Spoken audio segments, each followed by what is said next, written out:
Estamos presentando Cabildeo con Amalia Pando. Hola Cabildeo, muy buenos días. Hoy el empresariado nacional se ha declarado en estado de emergencia por la inminente aprobación de una ley sobre la constitución de empresas sociales que van a nacer fruto de la toma de fábricas a cargo de sus trabajadores, aquellos empresarios que se demoren en el pago de salarios, aquellos empresarios que estén atravesando una crisis por endeudamiento, en fin, pueden ser objeto de una expropiación, porque la norma no habla de compensación alguna, y los trabajadores pueden hacerse cargo, no se habla de control obrero, pero es control obrero, hacerse cargo de la empresa, y en un trámite sumarísimo, no más allá de un mes, la fábrica pasa a ser propiedad de los trabajadores, gestionada por los trabajadores. Al margen de los argumentos que ha esgrimido el empresariado nacional, yo quisiera decirle a los trabajadores que este 1 de mayo el gobierno en realidad quiere regalarles un caballo de Troya. ¿Qué es un caballo de Troya? Pues es un regalo aparente, pero que en realidad es el instrumento para acabar con aquel que recibió el regalo. Estaban en guerra los griegos y los troyanos, y los griegos les enviaron a sus enemigos, los troyanos, un enorme caballo de Troya de madera. Los troyanos recibieron el caballo tan hermoso, lo dejaron entrar a su ciudad, y por la noche del vientre de ese inmenso caballo de madera salieron los soldados griegos y acabaron con los troyanos. Bueno, esto es lo que puede pasar con los pocos trabajadores que tienen hoy un empleo fijo, que cada 30 de mes reciben un salario mísero pero fijo, que mal tienen una seguridad social regular, pero que en situaciones de emergencia los salva, que tienen aguinaldo, que tienen vacación, etcétera. Pueden quedarse absolutamente sin nada, fruto del regalo, este caballo de Troya que se llama empresas sociales. Revisemos algunas experiencias. Muchas han sido exitosas, dependiendo la coyuntura política, muchas otras no. Se trata de situaciones de emergencia en las que los empleadores no tienen cómo llevar adelante la empresa, normalmente por factores externos que tienen que ver con la política general, con la hiperinflación, con el cierre de los mercados, en fin, coyunturas de crisis de los países que llevan también a la crisis de las empresas. Veamos algunos ejemplos. Hay dos emblemáticos en la Argentina, los dos se produjeron el 2002-2003. Empecemos con Bruckmann, es una empresa textil que está instalada en Valvanera, cerca de Buenos Aires. En 1998 ya entró en crisis esta empresa textil, que tenía 300 trabajadores. Quiso el empresario, fruto de la baja en las ventas, había una crisis económica en la Argentina galopante, el empresario quiso salvar la empresa con el despido de 180 trabajadores, tenía 300, o sea, más de la mitad, y esto despertó la indignación de los trabajadores, de los sindicatos. Era el momento en que caían las ventas, las deudas se acumulaban y las obligaciones sociales aumentaban. Entonces, el 2001, la fábrica fue tomada por los trabajadores, el empresario recurrió a la justicia. El 2002 se produjo un desalojo violento, el 2003 hubo otra toma y otro desalojo, la empresa fue otra vez retomada por los trabajadores, 900 hicieron un campamento frente a las instalaciones de la empresa. Total, trabajadores y sindicatos de toda Argentina se solidarizaron con los obreros de Bruckmann, y el 2013 la expropió y se la entregó a los trabajadores. El resultado es hoy, 2018, quedan de los 300 trabajadores, que ese era el pleito, la defensa de los puestos de trabajadores, de los 300 que iniciaron el conflicto, quedan administrando la empresa 60. La empresa textilera en general está condenada a muerte, uno porque hay cierre en los mercados grandes, Europa, Estados Unidos, la aparición de China como un competidor implacable, y por otra parte por la elevación de los costos internos. Hay otra experiencia un poco más exitosa que esta también en la Argentina, que se llama la fábrica Sanón. La fábrica Sanón es una empresa que producía baldosas de cerámica, y también el 2001 empezó a tener problemas con los trabajadores. Hubo el intento de cierre de la empresa, que tenía por entonces 300 empleados. Al igual que con Bruckmann, los obreros tomaron la fábrica el 2003, lo sacaron, retomaron el 2004, y para fines del 2008 pues ya había un proceso de expropiación también por las autoridades locales. La empresa está en Neuquén. Los sindicatos, un sindicato más radical, transformó la empresa Sanón en una empresa que se llama Facimpat, que ha sido motivo de muchos videos, además videos galardonados, recogiendo la empresa de autogestión de esta empresa. Facimpat quiere decir fábrica sin patrones. Y en el caso de las baldosas han tenido éxito. La administración por parte del sindicato, que se convirtió en directorio de la fábrica, no solo está abierta y trabajando, sino que han aumentado el número de trabajadores porque han contratado 170 nuevos trabajadores. El repunte de esta empresa tiene que ver también con el repunte de la economía argentina. Cuando el empresario quiso despedir obreros y cerrar la fábrica, fue el momento de una crisis galopante en la Argentina que no daba margen a ninguna iniciativa privada. Ya a cargo de los trabajadores, la empresa se recupera, empieza a haber nuevamente construcción y por lo tanto demanda de baldosas, y entonces esto también es parte de la explicación del éxito de esta administración sin patrones. Vámonos a Venezuela. En Venezuela, el año 2009, bajo la administración de Hugo Chávez, se aplicó el control obrero. Se hizo inclusive una ley, un plan que se llamaba Plan Guayana Socialista, un plan decenal del 2009 al 2019. En medio de eso se murió Chávez, el 2013. La consigna era fábrica parada, fábrica ocupada. Tenía que ver ya con la crisis del modelo chavista, una crisis que lleva a todas las empresas, por más buenas intenciones que tengan los empresarios, inclusive a las empresas estatales, a la paralización de actividades. Es decir, cuando hay una política equivocada en el tipo de cambio, cuando hay una inflación galopante, cuando baja la producción, fruto de las medidas económicas que toma el gobierno central, no hay posibilidad que una buena administración, sea estatal, sea empresarial o sea de cogestión obrera, pueda superar a ese macrofactor que es la crisis económica de un país. Entonces empezaban a paralizarse empresas, los empresarios no podían vender a precio fijo que les determinaba el gobierno por debajo de su costo de producción, porque locos no son.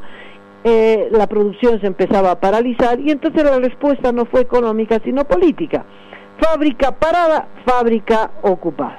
Un ejemplo,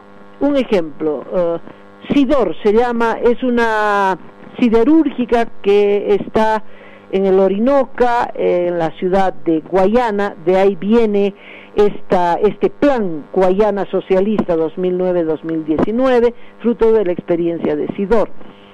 Sidor fue una empresa estatal, una siderúrgica, después que se encuentra hierro en el departamento de Bolívar. Gobiernos anteriores crearon una empresa estatal siderúrgica antes de Chávez, mucho antes de Chávez. Esa empresa siderúrgica empezó a tener saldos rojos, y entonces se la privatizó, pasó por la experiencia de la privatización. En esas circunstancias es que la encontró Chávez. Durante la privatización, esta siderúrgica alcanzó los niveles récords de producción, le iba muy bien. El 2007 produjo la cifra récord de 4.3 millones de toneladas, que fue el punto más alto, ¿no? La fábrica iba viento en popa hasta que se empezó a tropezar con la política del gobierno bolivariano de Hugo Chávez. Entonces, Hugo Chávez decidió estatizarla el año 2008. Y la estatizó planteando el control obrero, la cogestión obrera, se la entregó prácticamente a los trabajadores para la administración. Pero ahí empezó la gran crisis económica. No se le puede atribuir a los obreros ni a la cogestión obrera el resultado, y el resultado es que la producción empezó a bajar dramáticamente, de 4.3 toneladas, el 2011 2.7, el 2012 1.7, estamos hablando de toneladas de producción, el 2013 1.5, el 2014 1.4, el 2015 1.07, el 2016 no llegaron a la tonelada de producción, no, ni a la media tonelada, ni a la cuarta tonelada de producción. Es decir, una siderúrgica de esa magnitud simplemente se fue apagando. Y tiene que ver, como le digo, más que con las habilidades administrativas, tiene que ver con la política nacional. Un parlamentario hizo cuentas y dijo que en Venezuela, para producir una tonelada en el exterior, se necesitan $200. En Venezuela se necesitan $2.000. Por lo tanto, cada tonelada que producen, en cada tonelada pierden $1.900. Esa es la realidad. Nos pasó cuando Paz Extensoro aplicó el 21060 y tuvo que despedir 25.000 obreros de la minería nacionalizada. Se atravesaba una situación parecida. Se producía la libra de estaño con $100 y en el mercado internacional el estaño había bajado a menos de $2. Por lo tanto, en cada libra estaño que Bolivia producía se perdía $5. Y no parecía en el horizonte que eso iba a mejorar. Y a raíz de eso es que Paz Extensoro justificó el cierre de la producción de estaño, y hay un poco más y se cierra la nación entera, porque no producíamos otra cosa sino estaño. Bueno, en Venezuela está pasando eso. Entonces, esa es la experiencia de Sidor. ¿Qué ha pasado después de esto? Bueno, la cogestión, como no tuvo ningún resultado positivo, al final de cuentas esta siderúrgica pasó a manos de los militares. Los militares manejan Sidor con pésimos resultados, cada vez peor, está al borde del cierre absoluto. Son ejemplos de Argentina y Venezuela, ambos cruzados por la política nacional. Tiene que ver cómo le va al país en general y cómo le va al rubro en particular. Veamos algunas experiencias en el país. Empecemos casi cronológicamente por la experiencia más antigua que quiero comentarles y que se llama Soligno. hubo una industria textil muy poderosa en la ciudad de La Paz, particularmente en La Paz.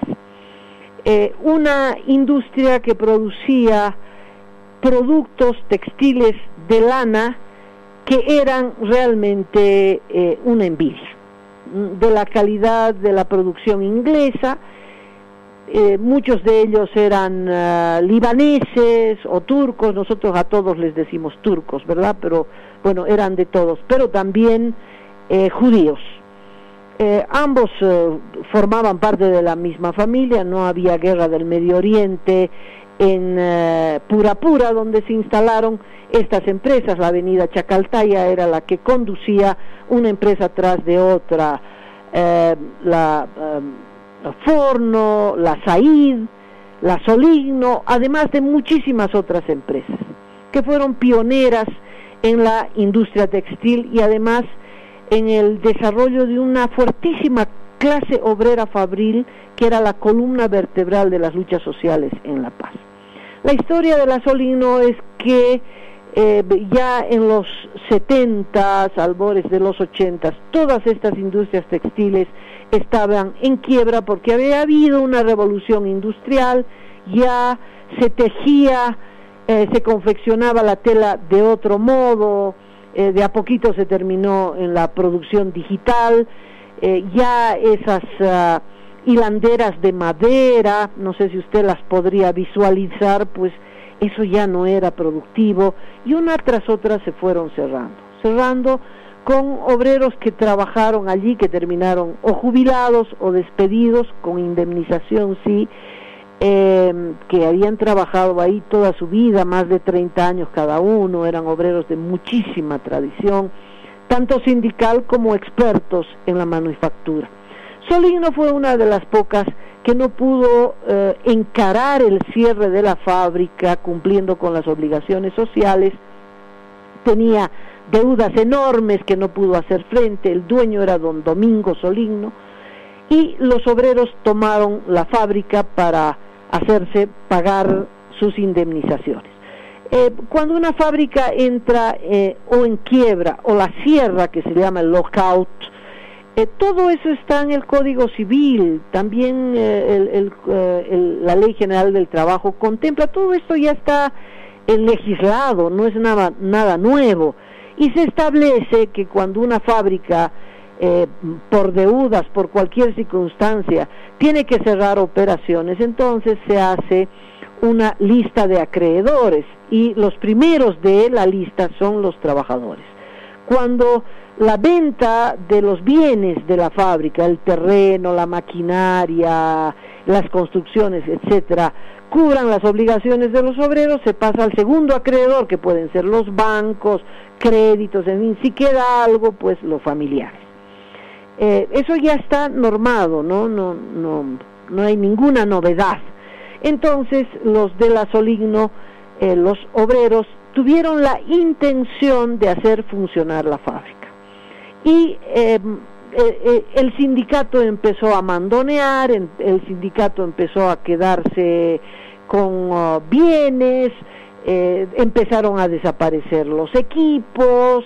Eso fue una larga historia, fue una larga agonía. Lo cierto es que, aunque estaba en manos de los trabajadores, no pudieron inaugurar Soligno porque, entre otras cosas, se necesitaba un montón de capital de operaciones. Por ahí la gente no sabe, que piensan que es prender la máquina y listo. No, hay que prender la máquina, pero hay que tener materia prima, hay que tener insumos, pero sobre todo tienen que tener un mercado asegurado. Y cuando nada de eso existe, usted prende la máquina y luego la tiene que apagar, y eso es lo que pasó en Soligno. No había ningún banco que quisiera prestarles plata porque no tenían ninguna garantía de devolver el crédito bancario. Entonces los obreros de a poquito fueron desmantelando Soligno, y usted puede pasar por la avenida Chacaltaya en La Paz, en Purapura, y ahí todavía, bueno, quedan los predios, ¿no? La Said, que se ha convertido en predio de almacenaje, y bueno, la Soligno, un espacio muy grande, y luego los obreros se dividieron por el mausoleo Recuerdo haber recibido la visita de los dirigentes sindicales, unos acusaban a otros, pleitos por aquí, pleitos, porque la fábrica tenía un mausoleo para los obreros y entonces, bueno, terminaron peleándose y descuartizando la instalación de la maquinaria. Cada quien se llevó un pedazo que no le sirvió para nada. Fue un reverendo desastre. Algunas otras experiencias: Hilandería Santa Cruz. Muchas empresas se crearon fruto de una política de desarrollo industrial muy superior, ¿no? El actual gobierno de Evo Morales tiene una política extractivista.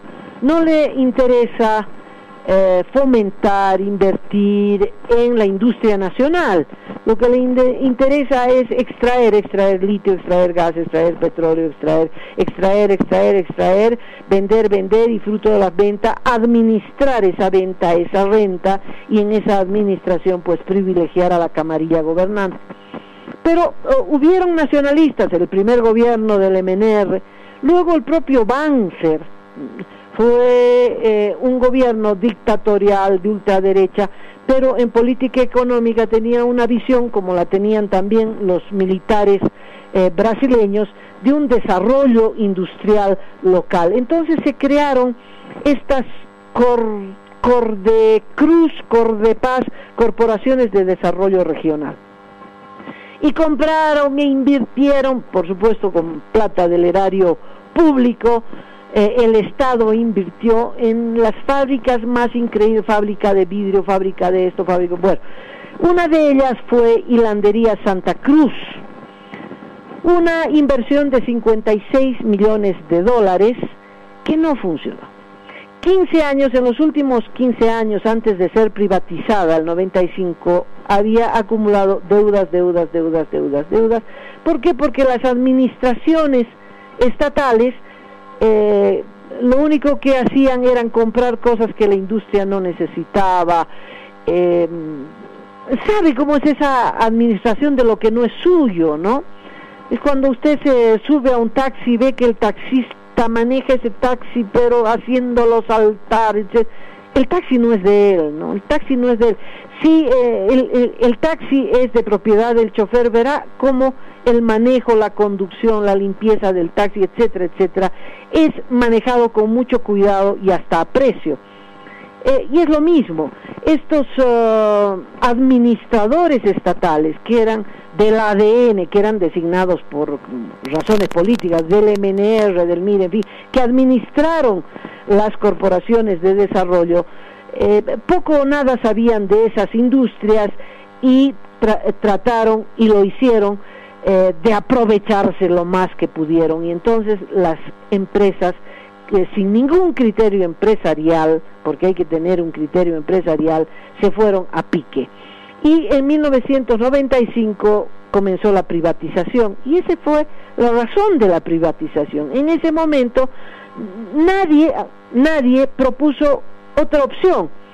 La izquierda se opuso radicalmente a la privatización, obviamente los obreros salieron en contra de la privatización, pero no había un plan B, ¿no? ¿Por qué? Porque el Estado en ese momento tenía 0 pesos en el Banco Central y no podía seguir subvencionando. El déficit era tan grande, provocado entre otras cosas por las subvenciones a todas estas empresas estatales y regionales.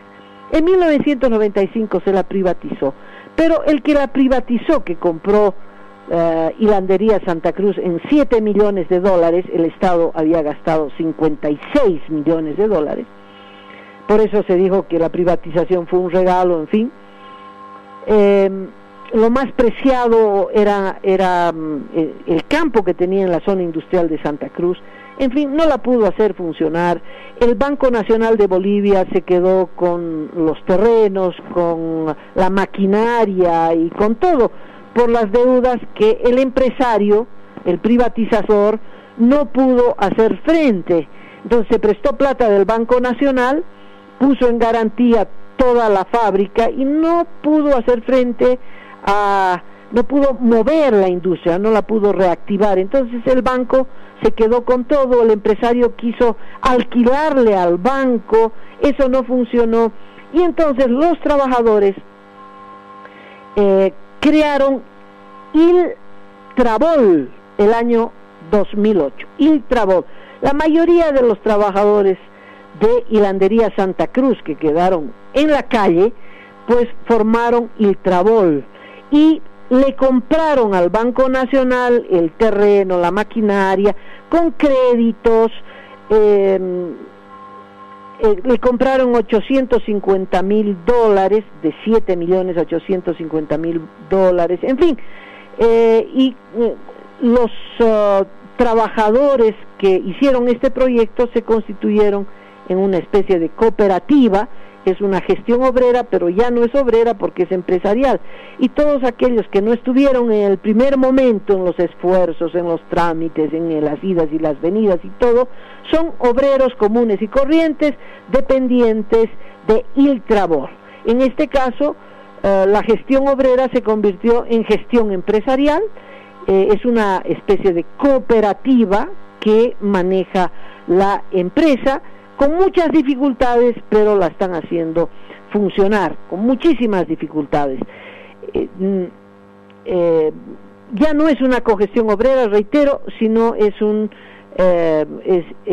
son cooperativas empresariales, como las mineras, que no hay más explotadores que ellos, ¿verdad? Porque para sacar ganancia, para sacar plusvalía, necesitan exprimir a los otros que no son socios, pero que son sus trabajadores. La experiencia de la cooperativa minera creo que es muy aleccionadora, porque si estas empresas que el gobierno quiere expropiar, pero no lo quiere hacer de manera directa, sino que quiere impulsar a los trabajadores para que tomen las empresas y ellos se conviertan en empresarios, pues el resultado será que unos cuantos de ellos, por ahí los dirigentes sindicales que se hagan masistas, se van a convertir en empresarios, no sabemos si hagan funcionar o no funcionar, y el resto serán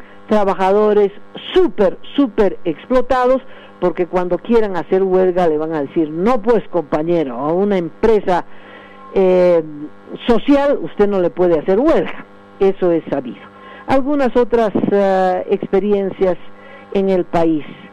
La Fancesa es una empresa de cemento que languidecía hasta que Sobose, que era del opositor Doria Medina, se compró un tercio de esas acciones, le compró a la gobernación, que era prefectura entonces, a la prefectura de Chuquisaca, que no daba pie con bola, le compró y le pagó $26 millones contantes y sonantes.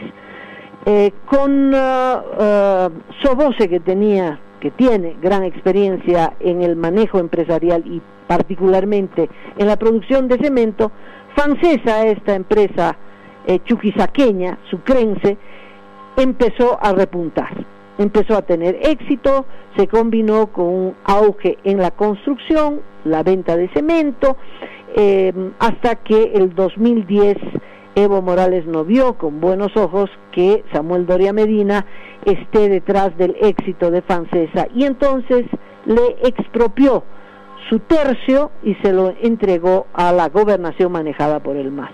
En la Constitución Política del Estado no existe la figura de expropiación. Si usted quiere quedarse con algo de otra persona, le tiene que pagar, cosa que el presidente Evo Morales y el gobernador Urquizo no hicieron. Hubo un tiempo en que discutieron cuánto valía ese tercio, se hablaba de $80 millones, por lo bajo 41 millones, porque en los libros Fancesa vale 123 millones, un tercio 41 millones, y entonces Sobose alegaba que hay un precio comercial y que ese precio comercial, por el estudio que habían hecho, en fin, que les tenían que pagar $80 millones, 80 millones, ni un centavo, no le dieron ni un centavo, se lo expropiaron. Soboce pasó a manos de una empresa peruana, entiendo, y esa empresa peruana es la que tiene el lío ahora con Francesa, a ver si le pagan algo de sus acciones expropiadas a la mala y de manera ilegal, inconstitucional, por parte de Evo Morales, porque la vendetta era contra Samuel Doria Medina. Los nuevos empresarios dicen, me tiene que pagar. Claro que le tienen que pagar. Había un plazo, en la Constitución se establece y en las leyes se establece un plazo muy corto de pagar esa expropiación. No les pagaron nada. Bueno, este es un antecedente que me va a servir para la conclusión. Vamos a la otra gran experiencia, Ametex. Ametex fue el proyecto empresarial más exitoso después de que las viejas industrias textiles murieron en La Paz, ¿no? Después de Forno, Solino, en fin, cuando esas empresas por fallecimiento tecnológico tuvieron que cerrar sus puertas y sus dueños no quisieron renovar la tecnología, en fin, Ametex surgió con un dueño que es hijo de uno de los que iniciaron la industria textil en La Paz. La vieja industria se murió, pero el hijo retomó la tradición e hizo una gran industria moderna, digitalizada, computarizada, maquinarias, en fin, extraordinario el proyecto de Ametex. Tenía un talón de Aquiles. Ametex se hizo como una empresa muy grande, llegó a tener 2.000 obreros o más. Estaba formada por 4 empresas que hacían un pool, el pool Ametex, y el objetivo de esta empresa era exportar. Era la época de los 80, después de que Paz Estenssoro dijo, exportamos o morimos, porque bueno, como se le había acabado el estaño, entonces había que producir, había que industrializar, había que exportar, y había un fomento, por lo menos esa era la intención, de la creación de empresas que sean exportadoras, ya no exportadoras de materia prima, pero de productos acabados, y Ametex fue el resultado de esa idea. Entonces era una empresa textil para la exportación, y eso se hizo realidad con la liberación de aranceles en los Estados Unidos, y entonces Ametex no solo exportaba a Estados Unidos, Ametex llegó a exportar hasta la China, lo cual es una proeza. Productos de fino acabado, las grandes marcas internacionales de ropa, esas que tienen un caimancito, Tony, todos esos contrataron a Ametex para producir como le digo, con una exigencia de calidad extraordinaria. Todo iba viento en popa, una empresa que no tenía deudas ni con el Estado, que pagaba a sus trabajadores, que pagaba a AFPs, que pagaba absolutamente todo bien. También le iba que puso acciones a la venta en la bolsa de valores, y las AFPs, ambas AFPs, compraron las acciones de Ametex porque eran acciones que tenían mucho valor. Pero el 2012 Ametex empieza cuesta abajo en su rodada, porque se producen dos hechos. Estados Unidos cierra mercados fruto del atentado a las Torres Gemelas, y luego el presidente Evo Morales se pelea con los gringos, y los gringos le cortan el ATPDA, que es esta liberación de aranceles. Bolivia tiene que pagar aranceles. El mercado entonces se cierra, no completamente, pero se hace más chico en Estados Unidos, y encima el pago de aranceles encarece la producción boliviana, y Ametex empieza a perder contratos, empieza a pedir auxilio al gobierno. El gobierno no es que le da auxilio, pero le paga sus devoluciones impositivas, que el Estado le debía una barbaridad a Ametex. En fin, lo concreto es que para el 2012 el gobierno crea Enatex,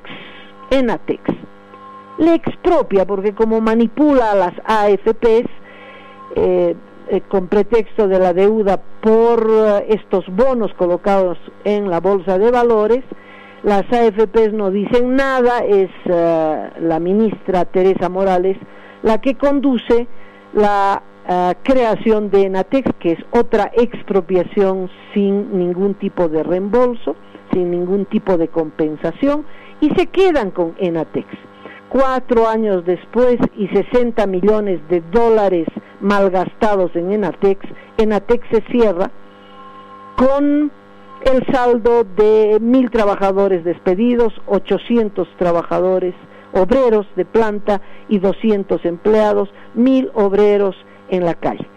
Si al empresario le hubieran dejado despedir obreros, reducir la cantidad de obreros, pues no estaríamos lamentando que todos hubieran perdido sus empleos. Lo concreto es que era obvio que el Estado no pudo administrar una empresa de esa magnitud.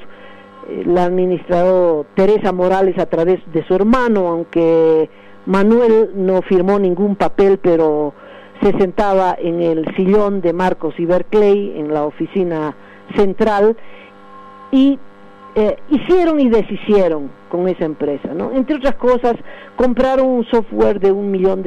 Bueno, típico en la le compraron a los cubanos, no le compraron a Google. Bueno, hicieron y deshicieron, se pagaron sueldos como si fueran los grandes empresarios, aunque ninguno de ellos había manejado pues no había vendido ni hamburguesas en la esquina de cualquier calle paseña, porque eso es típico de este gobierno, ¿no?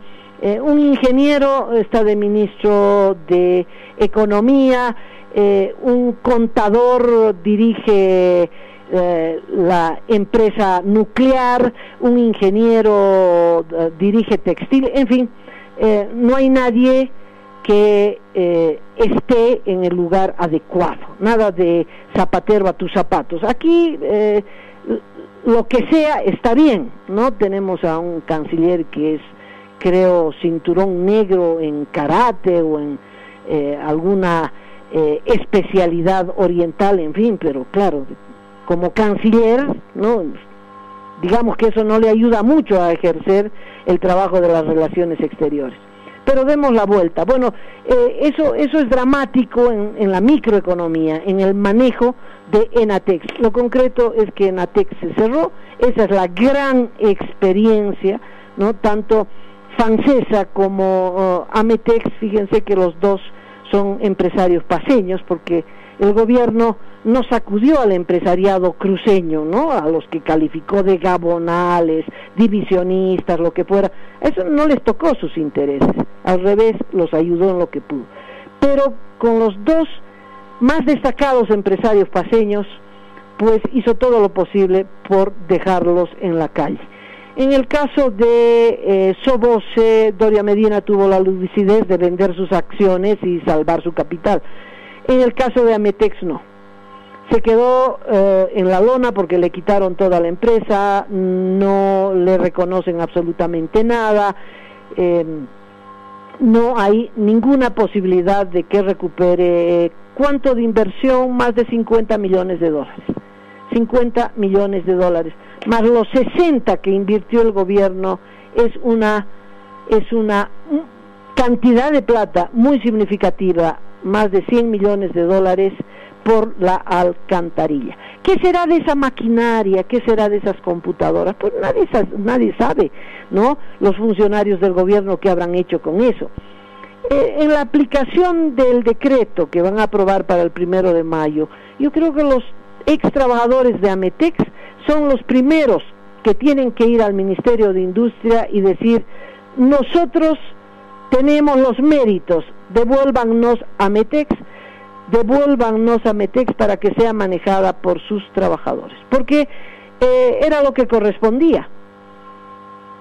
Si el empresario no pudo, el Estado no pudo, pues había que entregarles a los trabajadores para que los trabajadores intenten salvar sus puestos de trabajo. Como le digo, manejar una industria no solo aprender el botón de play y que la maquinaria empiece a funcionar, ni siquiera es tener la habilidad de conseguir créditos, de hacer esa ingeniería financiera, de tener un crédito y saber de que lo va a pagar, etcétera, etcétera, etcétera. Tiene que ver con la estabilidad económica en el país, tiene que ver con la política de cambios, tiene que ver con los niveles inflacionarios, si hay o no control de precios.